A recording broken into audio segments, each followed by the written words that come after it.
Hi everyone, अभी की इस वीडियो में हम बात करने वाले हैं AA CCC के यूजी काउंसलिंग से रिलेटेड एक लेटेस्ट नोटिफिकेशन आई हुई है जो टीचर्स डे मतलब 5 सितंबर को आई हुई थी। तो जल्दी क्विकली मैं उस नोटिस को पढ़ता हूँ और आप लोग के सामने हम उसको समझते हैं कि क्या बातें लिखी हुई हैं। तो हम सीधे चलते हैं मेरे टैबलेट की स्क्रीन पर। अब देखिए, आप लोग को दिखलाई दे रहा होगा 5 सितंबर की नोटिस है। अर्जेंट अटेंशन करके लिखा हुआ है फॉर पार्टिसिपेटिंग इंस्टीट्यूट कैंडिडेट्स, दोनों के लिए है। For AA CCC UG candidates for academic year 2024-25 के लिए क्या लिखा है, this is to inform that in case candidate of OBC NCL EWS etc category have been allotted in all India quota UG seats under the general open UR category then the admission to the AA CCC UG portal will be as follows। मतलब कि ऐसे बच्चे in case candidates of OBC NCL EWS, मतलब कि आपका जो candidature है, मतलब कि जो बच्चे हैं वो OBC NCL वाले हैं या फिर EWS कैंडिडेट्स वाले हैं, है ना। और वो क्या करते हैं, सीट ऑल इंडिया कोटा के थ्रू, मतलब ऑल AIQ UG लिखा है, मतलब ऑल इंडिया कोटा UG की सीट लेते हैं अंडर किसके, UR कैटेगरी के अंतर्गत लेते हैं। तो उसका कैसे क्या ध्यान रखना है हमको, तो क्या लिखा है यहाँ पे, कंडीशन क्या लिखा है, candidate possesses a valid category certificate. मतलब कि उसमें कंडीशन पहली क्या है कि आपके पास आपकी जो कैटेगरी है, लाइक OBC NCL ले लेते हैं हम लोग सपोज, है ना, और वो कैटेगरी आपके पास कैटेगरी सर्टिफिकेट है बट आपने सीट ली हुई है UR से। तो क्या होगा, admission to the allotted seat, मतलब उसमें क्या होगा, without conversion of candidates category to the allotted category, मतलब कि आपकी कैटेगरी कन्वर्ट नहीं की जाएगी।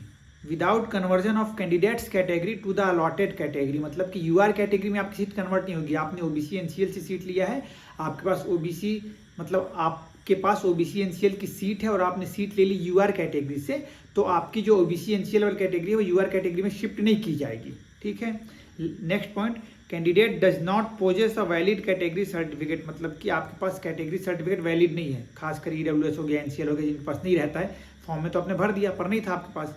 With conversion of candidates category to the allotted category, इसमें क्या होगा, आपके पास इन केस आपको ऐसा कुछ मिलता है तो जो कैटेगरी में अलॉट हो गए उस कैटेगरी में आपकी कैटेगरी कन्वर्ट कर दी जाएगी। लाइक आप फॉर्म भरे थे OBC NCL से, आपने सीट ली है UR की, पर अब क्या होगा, आपको जो कैटेगरी है वो आपकी कैटेगरी भी UR के तरीके से शो की जाएगी। ठीक है, वही लिखा है यहाँ पे, with conversion of candidates category, मतलब कि आपने OBC कैटेगरी से फॉर्म भरा, अब वो कन्वर्जन हो जाएगा वो category to the allotted category, मतलब वो UR कैटेगरी जैसे आपकी सीट मिली तो उसमें कन्वर्ट हो जाएगी वो। ठीक, after getting candidates with written consent, उसके लिए आपको एक रिटन कंसेंट देना पड़ेगा ऐसा करके।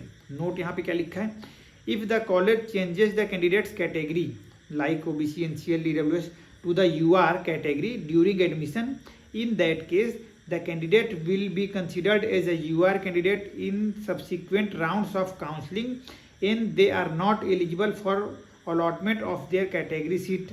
Hence candidates are advised to be aware of this category change during choice filling for the subsequent round। मतलब कि आगे के राउंड्स में अगर आप अपग्रेड करना चाह रहे हैं, कुछ चीज़ें करना चाह रहे हैं, तो इसको आप ध्यान रखिएगा। सिंपल इसमें बात ये लिखी गई है कि अगर आप कैटेगरी वाले बच्चे हैं, अब आप सीट ले रहे हैं UR की, अब आपने UR की सीट आपको अलॉट हो गई है, अब आप इंस्टीट्यूट में आप जाते हैं, आपके पास कैटेगरी सर्टिफिकेट भी है, तब उस केस में आपका जो कैटेगरी है वो चेंज नहीं किया जाएगा एडमिशन के समय पे।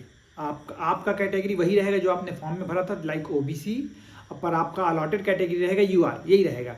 बट इन केस आपके पास वो सर्टिफिकेट आप प्रोड्यूस नहीं कर पाते, जैसे कुछ बच्चे बोल रहे थे कि सर अभी तक मेरे पास EWS का सर्टिफिकेट नहीं बना है, तो उस केस में क्या होगा, आपको सीट भले ही मिल गई UR कैटेगरी से क्योंकि आपकी रैंक बहुत अच्छी थी, तो उस केस में क्या होगा, आपकी जो कैटेगरी वो चेंज नहीं की जाएगी, वो EWS वाली ही रहेगी, बट आपका जो अलॉटेड कैटेगरी होगा UR ही लिखा रहेगा वो फिर। ठीक, इसको आप ध्यान रखिएगा। और खासकर ऐसे समय पे जब आप कन्वर्जन करते हैं और जब आपका कंसेंट लेके कन्वर्ट किया जा रहा है, तब इसको थोड़ा सा ध्यान रखिएगा। ठीक है, इसको विशेष ध्यान रखिएगा। और फिलहाल इस नोटिफिकेशन में इतना ही। और मुझे लगता है ये जो नोटिस है या फिर ये जो ऑप्शन दिया गया है, ये PG वाले काउंसलिंग में भी इम्प्लीमेंट जरूर किया जाएगा, जिसको हम आने वाले वीडियोज़ में जरूर देखेंगे। तो stay connected for such helpful videos.